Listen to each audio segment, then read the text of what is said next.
Materi pertama, pendahuluan ekonomi mikro. Assalamualaikum warahmatullahi wabarakatuh. Alhamdulillah kita bisa bertemu dalam modul pembelajaran ekonomi mikro. Semoga pertemuan ini menjadi ilmu yang bermanfaat dan menambah wawasan kita semua. Sekarang mari kita mulai. Apa sebenarnya ekonomi mikro itu? Ekonomi mikro atau microeconomics merupakan social science yang menelaah bagaimana individu, rumah tangga, dan perusahaan membuat keputusan dalam memanfaatkan sumber daya yang terbatas. Fokus utamanya adalah pada perilaku konsumen dan produsen dalam pasar tertentu, bagaimana harga terbentuk, serta bagaimana barang dan jasa dialokasikan. Kata mikro sendiri berasal dari bahasa Yunani mikros yang berarti kecil. Artinya, ekonomi mikro mengamati unit-unit kecil dalam perekonomian, seakan kita menggunakan mikroskop untuk memahami perilaku individu dan perusahaan. Baik, tadi kita sudah menyinggung definisinya. Sekarang mari kita beralih pada ruang lingkup atau skop ekonomi mikro. Ruang lingkupnya meliputi beberapa hal penting. Pertama, perilaku konsumen, yaitu bagaimana konsumen menentukan permintaan berdasarkan preferensi, tingkat kepuasan atau utility, serta keterbatasan anggaran. Kedua, perilaku produsen, yaitu bagaimana perusahaan menentukan apa yang diproduksi, berapa jumlah yang diproduksi, serta bagaimana harga ditetapkan berdasarkan biaya dan teknologi yang tersedia. Ketiga, interaksi pasar, yakni bagaimana harga dan kuantitas barang serta jasa ditentukan melalui mekanisme penawaran dan permintaan, supply and demand mechanism. Selain itu, ruang lingkup ekonomi mikro juga mencakup analisis mengenai efisiensi, alokasi sumber daya yang optimal, serta berbagai struktur pasar seperti persaingan sempurna, monopoli, oligopoli, dan persaingan monopolistik. Untuk merangkum, definisi ekonomi mikro adalah cabang ilmu ekonomi yang menelaah perilaku konsumen, perusahaan, dan mekanisme pasar dalam mengalokasikan sumber daya terbatas. Sedangkan ruang lingkupnya mencakup perilaku individu dan perusahaan, penentuan harga serta kuantitas, efisiensi alokasi, dan dinamika pasar. Jadi, jelaslah bahwa ekonomi mikro sangat relevan untuk memahami bagaimana keputusan kecil dari konsumen maupun produsen dapat memengaruhi keseluruhan perekonomian. Demikian penjelasan kita pada bagian pertama. Selanjutnya, insya Allah kita akan melanjutkan ke 1.2 ekonomi sebagai suatu sains. Baik, sekarang kita akan membahas topik selanjutnya, yaitu ekonomi sebagai suatu sains. Mengapa ekonomi disebut sebagai sains? Hal ini karena ekonomi memiliki objek kajian yang jelas, metode ilmiah yang terstruktur, dan tujuan untuk menemukan pola perilaku manusia dalam menghadapi keterbatasan sumber daya. Dengan kata lain, ekonomi bukan sekadar opini atau pandangan subjektif, melainkan ilmu yang berusaha memahami realitas sosial secara sistematis. Kalau tadi kita sudah mengenal definisi dan ruang lingkup ekonomi mikro, maka sekarang kita masuk pada sifat ilmiahnya. Ekonomi disebut sebagai social science karena objek kajiannya adalah manusia dalam aktivitas sosial dan ekonomi. Fokus utamanya bukan pada hukum alam seperti fisika atau kimia, melainkan pada interaksi antar individu dan kelompok dalam kegiatan, produksi, distribusi, serta konsumsi barang dan jasa. Namun meskipun disebut ilmu sosial, ekonomi memiliki kesamaan dengan ilmu alam dalam hal penggunaan metode ilmiah. Para ekonom menggunakan pendekatan scientific method, mulai dari observasi, perumusan hipotesis, pengumpulan data, analisis, hingga penyusunan teori. Dengan cara ini, ekonomi dapat memberikan penjelasan yang konsisten, sekaligus ramalan atau prediction terhadap fenomena ekonomi yang terjadi. Perlu juga kita pahami bahwa dalam ekonomi ada upaya untuk menyeimbangkan dua aspek. Pertama, deskriptif analisis yang menggambarkan fakta apa adanya. Kedua, theoretical framework yang mencoba menjelaskan hubungan sebab akibat. Inilah yang membuat ekonomi dipandang sebagai sains sekaligus seni. Disebut seni karena dalam praktiknya, para ekonom dan pengambil kebijakan seringkali menggunakan intuisi, pengalaman, dan kearifan dalam menginterpretasikan data. Sekarang mari kita perhatikan contoh konkret. Ketika terjadi inflasi, para ekonom tidak hanya menjelaskan bahwa harga-harga naik, tetapi juga mencoba merumuskan teori tentang mengapa inflasi terjadi, serta membuat model untuk memprediksi dampaknya pada konsumsi dan investasi. Dari sinilah lahir kebijakan moneter atau fiskal yang berbasis pada hasil penelitian ilmiah. Dengan demikian, jelaslah bahwa ekonomi tidak hanya berupa kumpulan teori abstrak, tetapi sebuah disiplin ilmu yang memiliki landasan ilmiah kuat, metodologi yang jelas, dan kontribusi nyata dalam memecahkan masalah kehidupan sehari-hari. Sekarang mari kita masuk ke pembahasan berikutnya, yaitu ekonomi makro versus ekonomi mikro. Dua istilah ini sering kita dengar, bahkan sebagian orang terkadang masih bingung membedakannya, padahal keduanya sama-sama penting, hanya saja berbeda pada level analisisnya. Baik, mari kita mulai dari ekonomi mikro. Seperti yang sudah kita bahas sebelumnya, microeconomics adalah cabang ilmu ekonomi yang memfokuskan diri pada perilaku individu, rumah tangga, atau perusahaan dalam mengambil keputusan ekonomi. Analisisnya berskala kecil, misalnya bagaimana konsumen memutuskan barang apa yang akan dibeli dengan anggaran terbatas, atau bagaimana perusahaan menentukan harga dan jumlah produksi. Nah, berbeda dengan itu, ekonomi makro atau macroeconomics adalah cabang ilmu ekonomi yang melihat gambaran besar atau the big picture. Fokus utamanya pada perekonomian secara keseluruhan, bukan pada unit kecil. Topik yang dibahas dalam ekonomi makro antara lain pertumbuhan ekonomi, tingkat pengangguran, inflasi, neraca pembayaran, nilai tukar, dan kebijakan fiskal maupun moneter. Untuk memperjelas perbedaannya, coba kita ambil analogi. Bayangkan ekonomi mikro seperti melihat satu pohon, kita mempelajari daun, batang, dan cabang dari pohon tersebut. Sedangkan ekonomi makro adalah melihat seluruh hutan lengkap dengan berbagai pohon, tanah, dan ekosistemnya. Jadi, keduanya saling melengkapi. Tanpa memahami mikro, kita tidak bisa benar-benar memahami bagaimana individu dan perusahaan berperilaku. Namun tanpa makro, kita juga tidak bisa melihat arah besar perekonomian suatu negara. Sekarang mari kita lihat lebih dalam perbedaannya.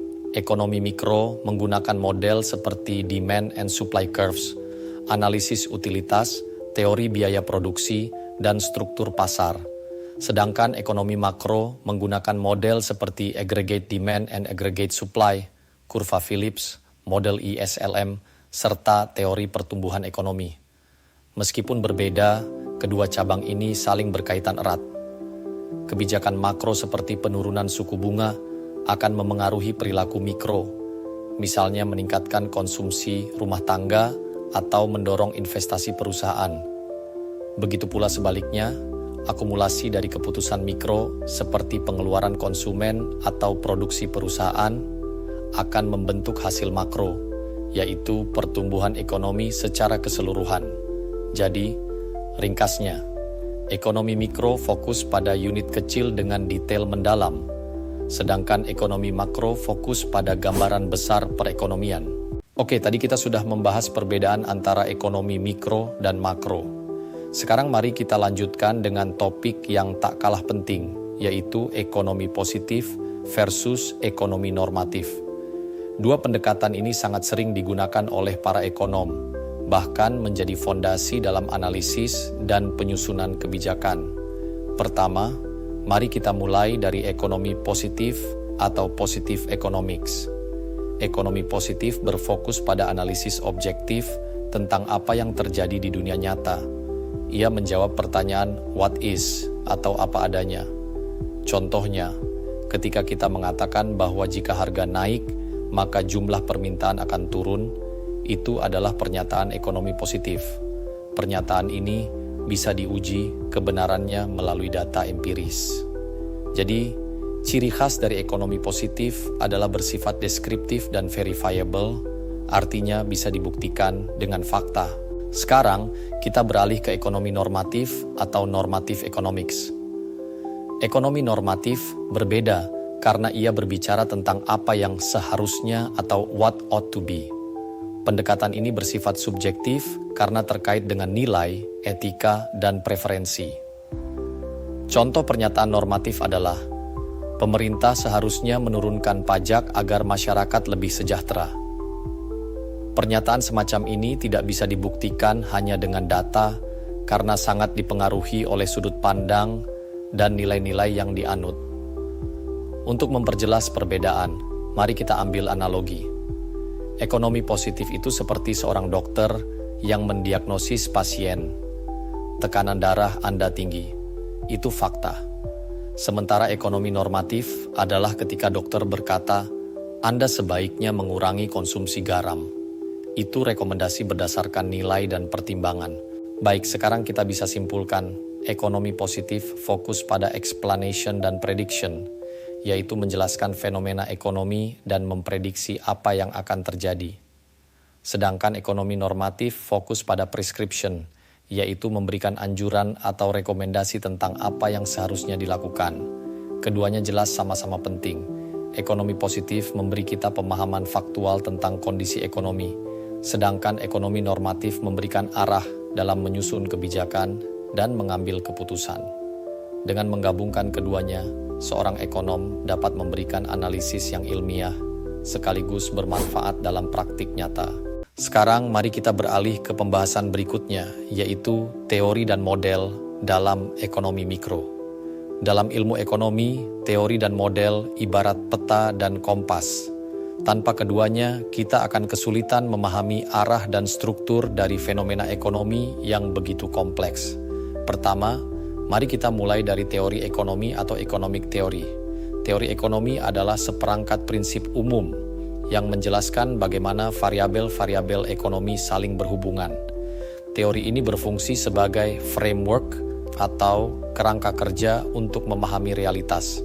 Misalnya, law of demand yang menyatakan bahwa ketika harga suatu barang naik, ceteris paribus, jumlah permintaan terhadap barang tersebut akan menurun. Atau law of supply yang menjelaskan bahwa semakin tinggi harga, maka produsen terdorong untuk menawarkan lebih banyak barang ke pasar. Selanjutnya, mari kita masuk pada model ekonomi atau economic model. Model ekonomi adalah representasi sederhana dari kenyataan yang kompleks, biasanya dituangkan dalam bentuk persamaan matematis, grafik, atau diagram. Dengan model, ekonom bisa melakukan abstraction, yaitu menyaring hal-hal yang paling penting dari realitas agar lebih mudah dipelajari. Contohnya adalah model demand and supply curve, yang dengan visual sederhana mampu menjelaskan interaksi antara pembeli dan penjual dalam menentukan harga dan kuantitas. Sekarang, coba kita refleksikan. Mengapa ekonom perlu membuat model yang sederhana, padahal realitas ekonomi sangat rumit?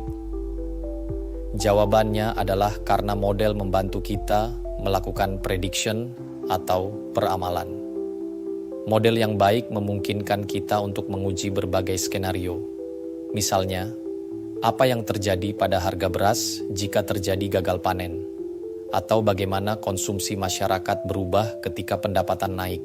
Selain itu, teori dan model juga menjadi dasar untuk penyusunan kebijakan. Pemerintah biasanya merujuk pada teori ekonomi untuk memahami hubungan sebab akibat, lalu menggunakan model untuk mensimulasikan dampak suatu kebijakan. Dengan begitu, keputusan yang diambil lebih berbasis evidence, bukan sekadar intuisi. Jadi, dapat kita simpulkan bahwa teori berfungsi memberikan prinsip umum, sementara model adalah alat konkret untuk menganalisis dan memprediksi fenomena ekonomi. Keduanya saling melengkapi dan menjadi fondasi penting dalam studi ekonomi mikro. Sekarang mari kita masuk ke bagian selanjutnya, yaitu asumsi dalam analisis ekonomi. Mengapa asumsi penting? Karena dalam ilmu ekonomi, realitas kehidupan sangat kompleks. Tanpa adanya asumsi, para ekonom akan kesulitan menyederhanakan persoalan untuk dianalisis. Jadi, asumsi berfungsi sebagai simplifying device, alat penyederhanaan, agar fenomena ekonomi yang rumit bisa dipahami secara lebih jelas. Pertama, mari kita pahami dulu makna kata asumsi. Asumsi dalam konteks ekonomi adalah suatu anggapan dasar yang dianggap benar sementara, meskipun dalam kenyataannya mungkin tidak selalu sesuai 100% dengan kondisi nyata. Dengan adanya asumsi, para ekonom bisa membangun teori dan model yang lebih fokus. Contohnya adalah asumsi ceteris paribus, istilah Latin yang berarti other things being equal, atau faktor lain dianggap tetap. Misalnya ketika kita mengatakan jika harga barang naik, maka permintaan turun, ceteris paribus, artinya kita mengasumsikan bahwa faktor-faktor lain seperti pendapatan, selera, atau harga barang substitusi tidak berubah. Tanpa asumsi ini, analisis menjadi terlalu rumit dan sulit ditarik kesimpulannya. Selain itu, dalam analisis ekonomi mikro sering digunakan asumsi bahwa konsumen bersifat rational decision maker, yaitu selalu berusaha memaksimalkan kepuasan atau utility maximization dengan anggaran yang terbatas. Begitu juga produsen diasumsikan berusaha memaksimalkan keuntungan atau profit maximization. Walaupun dalam kenyataan tidak semua konsumen dan produsen bertindak serasional itu, asumsi ini membantu kita memahami pola perilaku ekonomi secara umum. Ada juga asumsi tentang kondisi pasar. Misalnya, dalam teori persaingan sempurna digunakan asumsi bahwa terdapat banyak penjual dan pembeli, produk yang homogen, serta informasi pasar yang sempurna. Walaupun dalam dunia nyata jarang sekali pasar benar-benar memenuhi kondisi ini, asumsi tersebut bermanfaat untuk menjelaskan konsep dasar mekanisme harga. Jadi, ringkasnya, asumsi berfungsi sebagai fondasi analisis. Ia tidak dimaksudkan untuk menggambarkan realitas secara detail, tetapi untuk membuat realitas yang kompleks bisa dipelajari. Dengan asumsi, teori, dan model menjadi lebih mudah dibangun dan digunakan untuk peramalan maupun kebijakan. Oke, sekarang kita sampai pada bagian yang sangat penting, yaitu kegunaan ekonomi mikro. Setelah memahami definisi, ruang lingkup, teori, model, dan asumsi, pertanyaan yang muncul adalah, apa manfaat praktis dari mempelajari ekonomi mikro? Mari kita bahas secara sistematis. Pertama, ekonomi mikro bermanfaat dalam analisis. Dengan alat-alat analisis ekonomi, kita dapat memahami bagaimana perilaku konsumen dan produsen berinteraksi di pasar. Misalnya, ketika harga cabai melonjak, analisis ekonomi mikro dapat menjelaskan mengapa permintaan menurun dan bagaimana produsen merespons dengan menambah pasokan. Jadi, ekonomi mikro memberikan kita kerangka berpikir yang logis untuk menganalisis masalah sehari-hari. Kedua, ekonomi mikro digunakan untuk peramalan atau forecasting. Para ekonom dan pelaku bisnis menggunakan teori permintaan dan penawaran untuk memperkirakan apa yang akan terjadi di masa depan. Misalnya, jika pendapatan masyarakat meningkat, maka permintaan terhadap barang normal akan naik. Dengan pemahaman ini, perusahaan bisa menyesuaikan jumlah produksi. Jadi, ekonomi mikro tidak hanya menjelaskan fenomena, tetapi juga membantu memprediksi tren ekonomi. Ketiga, ekonomi mikro sangat penting dalam penyusunan kebijakan atau policy making. Pemerintah membutuhkan landasan analisis mikro untuk merancang regulasi yang adil dan efisien. Contohnya, ketika pemerintah ingin menetapkan harga eceran tertinggi, HET, untuk komoditas pangan, pertimbangan ekonomi mikro digunakan agar kebijakan tersebut tidak menimbulkan kelangkaan. Dengan kata lain, ekonomi mikro membantu pembuat kebijakan menghindari unintended consequences. Keempat, ekonomi mikro memiliki peran strategis dalam menjalankan business decision making. Seorang manajer perusahaan perlu memahami teori biaya produksi, elastisitas permintaan, dan struktur pasar agar bisa menetapkan harga, menentukan strategi produksi, serta mengelola sumber daya dengan efisien. Tanpa pemahaman ekonomi mikro, pengambilan keputusan bisnis akan bersifat spekulatif dan penuh risiko. Dari keempat kegunaan ini, analisis, peramalan, penyusunan kebijakan, dan pengambilan keputusan bisnis, kita bisa melihat betapa sentralnya ekonomi mikro dalam kehidupan nyata. Jadi, mempelajari ekonomi mikro bukan hanya soal teori abstrak, tetapi juga keterampilan praktis yang relevan untuk akademisi, pemerintah, maupun pelaku usaha. Sekarang mari kita lanjutkan ke topik berikutnya, yaitu batasan analisis ekonomi. Walaupun ekonomi mikro memiliki banyak kegunaan, kita juga harus sadar bahwa analisis ekonomi tidak bisa menjawab semua persoalan secara sempurna. Ada beberapa keterbatasan yang perlu dipahami agar kita tidak menaruh ekspektasi berlebihan terhadap ilmu ini. Pertama, keterbatasan muncul karena asumsi yang menyederhanakan realitas. Seperti yang sudah kita bahas, para ekonom sering menggunakan asumsi ceteris paribus, yaitu faktor lain dianggap tetap. Padahal dalam kenyataan, kondisi ekonomi selalu berubah dan dipengaruhi oleh banyak variabel sekaligus. Akibatnya, hasil analisis bisa berbeda jika diterapkan pada dunia nyata yang kompleks. Kedua, analisis ekonomi seringkali terbatas dalam mengukur faktor non-ekonomi. Misalnya, nilai budaya, etika, dan preferensi sosial sering sulit dimasukkan ke dalam model ekonomi. Contoh nyata, keputusan seseorang untuk membeli produk halal atau ramah lingkungan tidak semata-mata ditentukan oleh harga atau pendapatan, melainkan juga oleh nilai moral dan agama. Hal-hal semacam ini sulit diukur dengan instrumen ekonomi konvensional. Ketiga, keterbatasan juga terlihat dalam hal prediksi atau forecasting. Meskipun model ekonomi dirancang untuk meramalkan fenomena, prediksi tersebut tidak selalu akurat. Hal ini karena perilaku manusia sering bersifat dinamis dan tidak sepenuhnya rasional, bounded rationality. Misalnya pada saat krisis ekonomi, banyak perilaku konsumen dan produsen yang melenceng, jauh dari pola yang diprediksi teori. Keempat, analisis ekonomi terkadang hanya menekankan pada efisiensi, tetapi melupakan aspek equity atau keadilan. Suatu kebijakan bisa saja efisien menurut teori ekonomi, namun belum tentu adil bagi seluruh masyarakat. Contohnya, kenaikan harga BBM mungkin efisien dalam mengurangi subsidi, tetapi berdampak berat pada masyarakat miskin. Dengan memahami keterbatasan ini, kita bisa menyikapi analisis ekonomi secara lebih bijak. Ekonomi memberikan kita kerangka logis dan sistematis untuk memahami fenomena, tetapi ia tidak bisa berdiri sendiri. Oleh karena itu, dalam praktiknya analisis ekonomi harus dipadukan dengan perspektif sosial, politik, hukum, dan moral agar hasilnya lebih komprehensif. Sekarang kita masuk pada bagian terakhir dari pengenalan ekonomi mikro, yaitu konsep dan fungsi pasar. Mengapa pasar penting? Karena pasar adalah tempat di mana interaksi antara pembeli dan penjual terjadi. Dan dari interaksi inilah harga serta kuantitas barang maupun jasa terbentuk.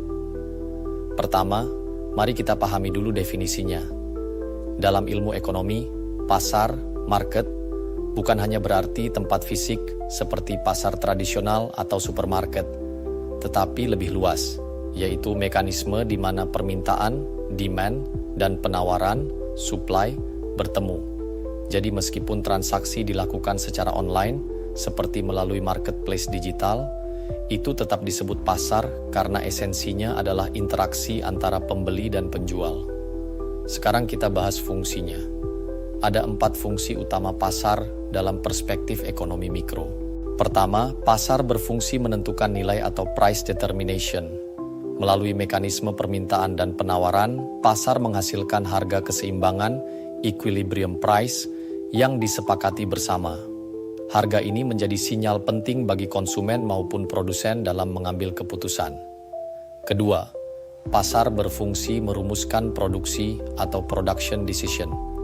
Informasi harga yang terbentuk di pasar akan memengaruhi apa yang akan diproduksi, berapa banyak, dan dengan teknologi apa. Produsen menggunakan sinyal harga sebagai panduan untuk menyesuaikan jumlah produksi dengan kebutuhan konsumen. Ketiga, pasar berfungsi mengalokasikan barang hasil produksi atau allocation of resources.